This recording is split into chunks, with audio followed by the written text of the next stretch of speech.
Hi வணக்கம் நண்பா, welcome to Tamil tech review. உங்களுக்கு வீட்டில் இருந்தவாறே ஆன்லைனில் பணம் சம்பாதிக்க ஆசையா? அப்படி ஆசைண்டா இந்த வீடியோ உங்களுக்கான வீடியோ. இந்த வீடியோ ஸ்கிப் பண்ணாமல் கடைசி மட்டும் இறங்கினது முழுமையாக வழங்கும். நீங்கள் என்ன நம்ம தமிழ் டெக் ரிவ்யூ யூடியூப் சேனலுக்கு சப்ஸ்கிரைப் பண்ணி கீழே உள்ள ரெட் கலர் பட்டன் இருக்கும், அதை கிளிக் பண்ணி சப்ஸ்கிரைப் பண்ணிக்கொள்ளுங்க. அதோட பக்கத்தில் ஒரு பெல் ஐக்கன் இருக்கும், அதை கிளிக் பண்ணி ஓலன்னு செட் பண்ணி விட்டீங்கன்னா தமிழ் டெக் ரிவ்யூ யூடியூப் சேனலில் அப்லோட் பண்ணுற வீடியோக்கள் உடனுக்குடன் உங்களுக்கு நோட்டிஃபிகேஷன் வந்து சேரும். இப்போ வாங்க வீடியோவுக்கு போகலாம். ஓகே, நான் உங்களுக்கு ஒரு முதல் வீடியோவில் முதலீடு இல்லாமல் எவ்வாறு பணம் சம்பாதிப்பேன் ஒரு வீடியோ போட்டினான். அந்த வீடியோ வந்து மேல் ஐபட்டில் கொடுக்குறேன்னு செக் பண்ணிக்கொள்ளுங்க. அதில் வந்து 3 மெத்தட் சொன்னான். ஒன்று கூகுள் அட்சன்ஸ், 2வது பிட்காயின், 3வது ஏர்னிங் வெப்சைட். அதுன்னு தொடர்ச்சி தான் இந்த வீடியோ. இதென்னு பார்த்தீங்கன்னா பெரும்பான்மையானக்களுக்கு பார்ட் டைம் ஜாப் செய்ய விருப்பம். குறிப்பாக அதில் வந்து இருந்த இடத்துலையே ஆன்லைனில் ஏர்ன் பண்ணுறது பெரும்பாலானங்களுக்கு பிடிச்சிருக்கு. அப்படி என்ன ஏர்ன் பண்ணுறேன்னு சொல்லி பார்ப்போம். அதுக்கு வந்து 2 வெப்சைட் இருக்குது. ஒன்று ஃபைபர், மெட்ட ஃப்ரீலான்சர்.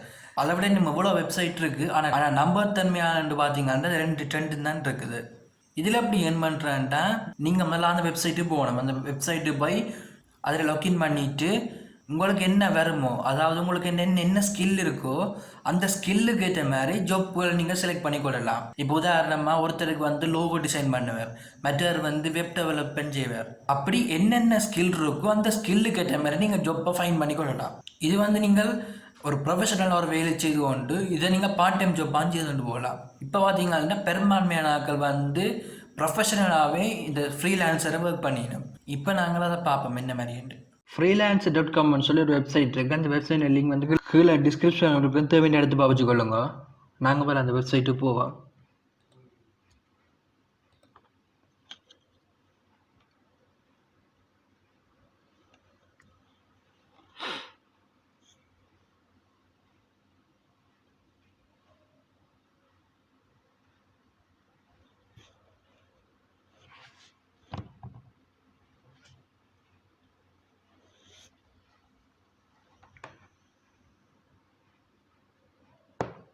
ஓகே, போயிட்டீங்கன்னா இப்படித்தான் அந்த வெப்சைட் இருக்கு. இதில் பாருங்க hire freelancer, earn money freelancing 2 option இருக்கு. மேலே பார்த்தீங்கன்னா லாக்இன், சைன் அப், போஸ்ட் ப்ரொஜெக்ட்னு சொல்லி இருக்கு. இந்த ஃப்ரீலான்சரில் வந்து நீங்கள் ப்ரொஜெக்ட் எடுத்தும் செய்யலாம், நீங்கள் ப்ரொஜெக்ட் ஒன்று போஸ்ட் பண்ணி விடலாம். உங்களுக்கு என்ன தேவையோ அதை நீங்கள் வந்து போஸ்ட் பண்ணி விடலாம், ப்ரொஜெக்டாக போஸ்ட் பண்ணி விடலாம். இப்போ நாங்கள் முதல்ல இந்த வெப்சைட்டை வந்து சைன் அப் பண்ணணும். ஸோ மேலே சைன் அப்னு சொல்லி ஒரு ஆப்ஷன் இருக்குது, அதை கிளிக் பண்ணி சைன் அப் பண்ணிக்கொள்ளுங்க. இதில் பார்த்தீங்கன்னா continue with Facebook, email, password சொல்லி இருக்கு உங்களுக்கு. இப்போ நாங்கள் வந்து இமெயிலையும் பாஸ்வேர்டையும் கொடுப்போம்.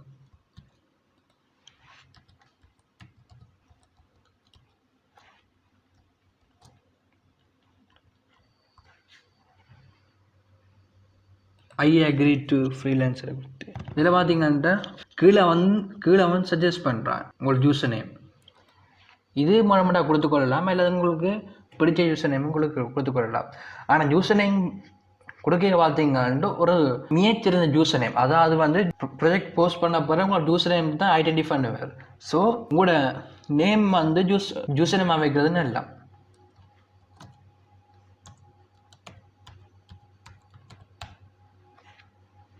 ஓகே, அடுத்த நெக்ஸ்ட்டை கொடுத்தீங்கன்னா நீங்கள் வந்து ஒர்க் பண்ண போகிறீங்களோ இல்லை ஹையர் பண்ண போகிறீங்களோன்னு சொல்லி கிடக்கும். இப்போ நீங்கள் அந்த ஒர்க் பண்ண தர போகிறீங்க, ஸோ ஐ வாண்ட் டு ஒர்க்னு சொல்லி கொடுங்க. Sign up success. ஓகே, இப்படித்தான் முதல்ல அதை ஓப்பன் ஆகும். நீங்கள் இதில் மேல் மூலையில் ஃப்ரீலான்சர் என்ற லோகோ கிளிக் பண்ணுங்க.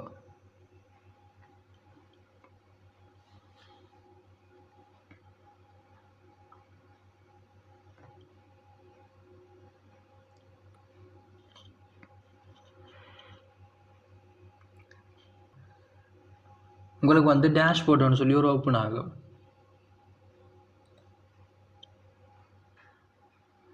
இப்போ நீங்கள் ஓப்பனாக என்ன செய்யணும் பண்ணால் உங்களோட ஜிமெயிலுக்கு போய் கன்ஃபர்மேஷன் பண்ணணும். உங்கள் ஜிமெயிலுக்கு ஒரு லிங்க் கொண்டு போயிருக்கு, அதை நீங்கள் கன்ஃபர்மேஷன் பண்ணிவிடுவோம். இதில் வெரிஃபை யுவர் இமெயில்ன்ற அதை கிளிக் பண்ணுங்கள்.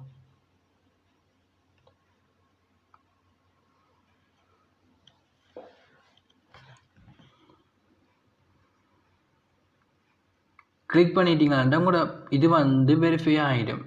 உங்களோட ஃப்ரீலான்சர் அக்கௌண்ட் வந்து வெரிஃபை ஆகிடும். திருப்பி மேல் மூலையில் ஃப்ரீலான்சர் லோகோ இருக்குது, அதை கிளிக் பண்ணுங்க. அதுக்குள்ளே நீங்கள் டேஷ்போர்ட்டு கொண்டே விடும்.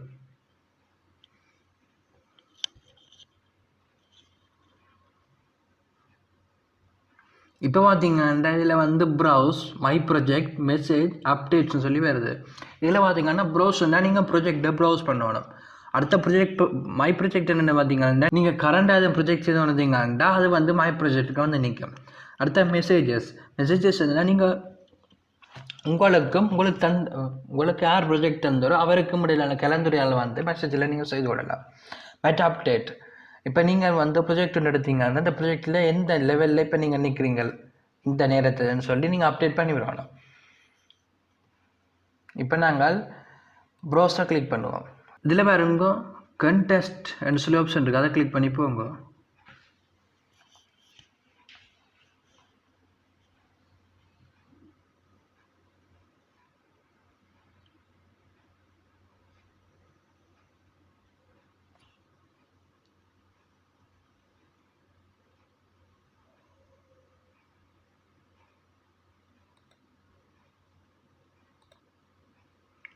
போயிட்டிங்கன்ற பாருங்க, இதில் மேலே வந்து சர்ச் பண்ணக்கூடிய ஒரு சர்ச் பாக்ஸ் வரும்.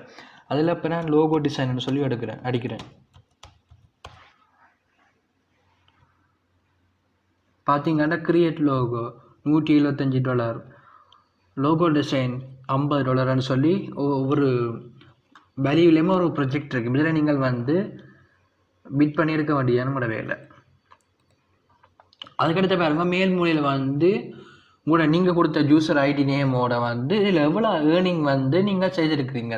அதாவது இப்போ 3 ப்ரொஜெக்ட் எடுத்து $30 ஏர்ன் பண்ணினீங்கன்னா இதில் இந்த $30 காட்டும். அதோட நீங்கள் உங்களோட பேங்க் அக்கௌண்ட் எல்லாத்தையும் இதில் ஆட் பண்ணிக்கொள்ளணும். இப்போ எனக்கு வந்து சைபர் பேலன்ஸ் இருக்கு, அப்படியே சைபர்னு சொல்லி காட்டுது. அடுத்து நீங்கள் வந்து இப்போ உதாரணமாக ஒரு $100 ஏர்ன் பண்ணிட்டீங்கன்னா அதில் வந்து $50 விட்ரோல் பண்ணிட்டீங்கன்னா இதில் வந்து விட்ரோல் ஹிஸ்ட்ரி எல்லாமே நீட்டாக காட்டும். அடுத்து நீங்கள் ப்ரொஜெக்ட் ஒன்று நீங்கள் இதை கிளிக் பண்ணி ஒரு ப்ரொஜெக்ட் ஒன்றை போஸ்ட் பண்ணி விடலாம். இப்படி நீங்கள் போஸ்ட் பண்ணி விடலாம் அப்லோட் ஃபைல். சரி, ஓகே. இந்த ஃப்ரீலான்ஸில் உள்ள அட்வான்டேஜ் என்னென்னு பார்த்தீங்கன்னா பெரும்பாலான யோசிக்கிறது தனக்கு டிகிரி இல்லாட்டி வந்து ஒர்க் இல்லை அப்படின்னு சொல்லி யோசிக்கிறவே. நீங்கள் அதை பற்றி ஒன்றும் கொலைப்பட தேவையில்லை. ஃப்ரீலான்சரில் வந்து உங்களுக்கு குவாலிட்டிஸ் ஒன்றுமே பார்க்க மாட்டாங்க. உங்களுக்கு என்ன ஸ்கில் இருக்குன்னு மட்டும் தான் இதில் பார்ப்பாங்க. அதால் உங்களோட ப்ரொஃபைலை வந்து நீங்கள் நீட்டாக பராமரிச்சு கொள்ளுங்க. நீங்கள் வந்து உங்களுக்கு என்ன ஸ்கில் இருக்கோ அதை பயன்படுத்தி வந்து நீங்கள் என்னென்ன ப்ரொஜெக்டும் பண்ணிருக்கலாம். இதில் தனியாக வெப் டெவலப்மெண்ட் லோகோ டிசைன்னு சொல்லி இல்லை, நீங்கள் டிரான்ஸ்லேட்டர் எல்லாமே இருக்கலாம். ஓகே, அடுத்தது பார்த்தீங்கன்னா ஃபைவர்னு சொல்லி ஒரு வெப்சைட் இருக்குது. இந்த வெப்சைட்டில் லிங்க் வந்து கீழே டிஸ்கிரிப்ஷனில் கொடுக்கணும், தேவையான இடத்து பாவிச்சுக்கொள்ளுங்க. இதை நாங்கள் ஓப்பன் பண்ணுவோம்.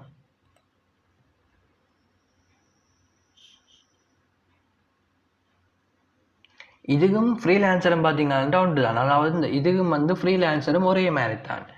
ஆனால் ஃப்ரீலான்சர் வந்து இப்போ ட்ரெண்டிங்காக உள்ள ஒரு வெப்சைட். இது வந்து கொஞ்சம் பழசுனாலும் ட்ரெண்டும் வந்து நம்பத்தன்மை வாங்கிட்ட ஒரு வெப்சைட். Right, okay. ஓப்பன் பண்ணோம் இப்படி வந்துருக்கு. இதில் வந்து கூட இமெயில் அட்ரஸை கொடுத்து ஜாயின் பண்ணணும். இப்போ என்ன கண்டினியூ வித் கூகுள்னு சொல்லி இருக்குது, அதை கிளிக் பண்ணி போகிறேன்.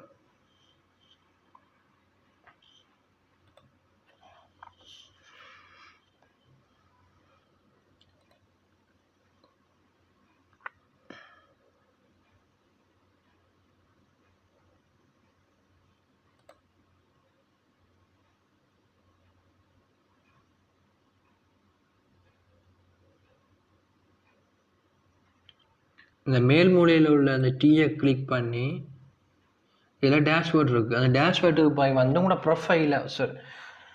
ப்ரொஃபைலை வந்து நீட்டாக பராமரிச்சு கொள்ளுங்க. சேம் இதே மாதிரி தான் ஃப்ரீலான்சரை 2 முறை மாதிரி தான்.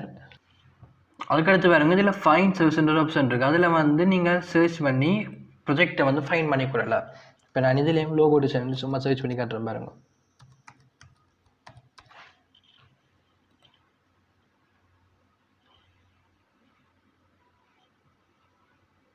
இதில் பார்த்தீங்கன்னா கூட தெரியும் $140 ஒரு ப்ரொஜெக்ட் இருக்குது, $25 ஒரு ப்ரொஜெக்ட் இருக்குது. இப்படி ஒவ்வொரு ப்ரைஸ்லையும் வந்து ஒவ்வொரு ப்ரொஜெக்ட் இருக்குது. நீங்கள் செய்ய வேண்டியதில் பிட் பண்ணிக்கொள்ள வேண்டியதுதான் கூட வேலை.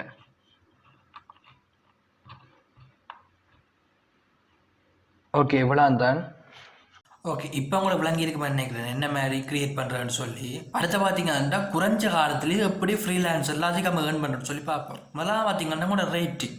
அதாவது உங்களுக்கு வந்து ப்ரொஜெக்ட் வச்சு அந்த ப்ரொஜெக்டை நீங்கள் வடிவாக செய்து கொடுத்தீங்கன்னா அவர் உங்களுக்கு ரேட்டிங்கும் ரேங்கிங்கும் போடுவார். அந்த ரேட்டிங்கும் ரேங்கிங்கும் அடிப்படையை வச்சுக்கொண்டு தானே உங்களுக்கு வந்து அடுத்த ப்ரொஜெக்ட் வர்றதுக்கான ஒரு அடித்தளமாக இருக்கும். நீங்கள் வந்து ஃப்ரீலான்சரில் எடுத்தோடனே $100 ப்ரொஜெக்ட் செய்யணும்னா ஒரு காலம் எதிர்பார்க்காங்க. ஸ்டெப் பை ஸ்டெப்பாக போங்க. அதாவது இப்போ முதல் 3 மந்த்ஸுக்கு குறைஞ்சது $10 ஆரம்பிங்க. நீங்கள் $10 ப்ரொஜெக்ட் எடுத்தீங்கன்னா ப்ரொஜெக்ட் தாரர் வந்து நம்பி தருவார். $10 தான் நீங்கள் என்ன செய்றீங்கன்னு பார்த்து உங்களை நம்பி தருவார். இதே நீங்கள் $100 நீங்கள் ப்ரொஜெக்ட் எடுக்க படிக்கிறீங்கன்னா உங்களோட பேக்ரவுண்டை செக் பண்ணிக்க பெருசாக ரேட்டிங் இதுவும் இருக்காது. ஸோ உங்களுக்கு ப்ரொஜெக்ட் வரவே வராது. நீங்கள் எப்போவுமே இப்போ நீங்கள் பிகினர் ஸ்டேஜாக இருக்கிறீங்கன்னா குறைஞ்சது 3 மந்த்ஸுக்கு $10 அதுக்கு உள்ள ப்ரொஜெக்ட் மட்டும் செய்தீங்கன்னா உங்களுக்கு ரேட்டிங்கும் ரேங்கிங்கும் பெறதுக்கு ஈஸியாக இருக்குது. அடுத்த மிக முக்கியமான விஷயம் என்னென்னு பார்த்தீங்கன்னா உங்களோட ப்ரொஃபைல். அதாவது நீங்கள் என்ன குவாலிஃபிகேஷன் இருக்குது உங்கள்கிட்ட, அதை விட ஒரு எக்ஸ்ட்ரா உங்களுக்கு தெரியும் என்ன எக்ஸ்ட்ரா ஸ்கில் இருக்குன்னு சொல்லி நீங்கள் அதை ப்ரொஃபைலை வந்து நீட்டாக மெயின்டைன் பண்ணணும். உங்களுக்கு அதுக்கு நீட்டாக ப்ரொஃபைல் க்ரியேட் பண்ண தெரியாட்டி கீழே ஒரு கமெண்ட் சொல்லுங்கள். நான் அந்த கமெண்ட்டை பார்த்துட்டு இன்னொரு வீடியோ ஒன்று செய்து போடுறேன். கட்டாயம் உங்களோட ப்ரொஃபைல் வந்து நீட்டாக இருந்தால் தான் அவர் வந்து உங்களை செக் பண்ணிவிட்டு உங்களோட ப்ரொஜெக்ட் தருவார். நீங்கள் ஒரு ப்ரொஜெக்ட் ஒன்று பிட் பண்ணிடுறீங்கன்னா அந்த ப்ரொஜெக்டில் என்ன செய்யணுமென்னு சொல்லி கொஞ்சம் டிஸ்கிரிப்ஷன் கொடுத்துருப்பார் ப்ரொஜெக்ட் கொடுத்தவர் உங்களுக்கு. அதை முதல் வாட்சிப்பார். அதை வாட்சி பார்த்துட்டு அதில் உள்ள ரெக்யூர்மெண்ட்ஸ், அதாவது அதில் உள்ள டெக்னாலஜி வந்து உங்களை யூஸ் பண்ண தெரியுமெண்டா மட்டும் அந்த ப்ரொஜெக்ட் எடுக்கும். 100% தெரியுமாட்டா மட்டும் அந்த ப்ரொஜெக்டை பிட் பண்ணுங்க. அப்படி இல்லாட்டி பிட் பண்ண வேண்டாம். மெயினாக பார்த்தீங்கன்னா நீங்கள் இப்போ ஒரு ப்ரொஜெக்டில் வந்து 98% செய்வீங்க. அந்த 2% வந்து உங்களுக்கு வடிவ தெரியாமல் இருக்கும். ஸோ உங்களுக்கு 98% தெரியுமாட்டு போட்டு அந்த ப்ரொஜெக்ட் எடுப்பீங்க. அப்படி எடுத்தீங்கன்னா நீங்கள் அவுட்புட்டை கொடுக்க அவர் வந்து தான் எதிர்பார்த்தபடி உங்களுக்கு அவுட்புட் வராட்டி அவர் உங்களோட ரேட்டிங்கை வந்து குறைக்க வாய்ப்பு இருக்குது.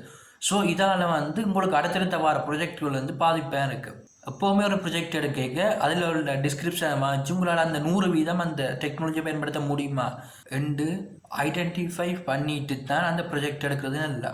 எப்படி 3 மந்த்ஸ் 4 மந்த்ஸுக்கு நீங்கள் இப்படி தொடர்ச்சியாக செய்து வந்தீங்கன்னா உங்களுக்கு எப்படியும் 6 மந்த்துக்கு அப்புறம் நிறைய ப்ரொஜெக்ட், அதாவது பெரிய $100 $200 சொல்லி பெரிய ப்ரொஜெக்ட் வந்து உங்களுக்கு வரும். ஓகே, அடுத்த பார்த்தீங்கன்னா டெட்லைன். இப்போ உதாரணமாக நீங்கள் ஒரு ப்ரொஜெக்ட் எடுக்கிறீங்க.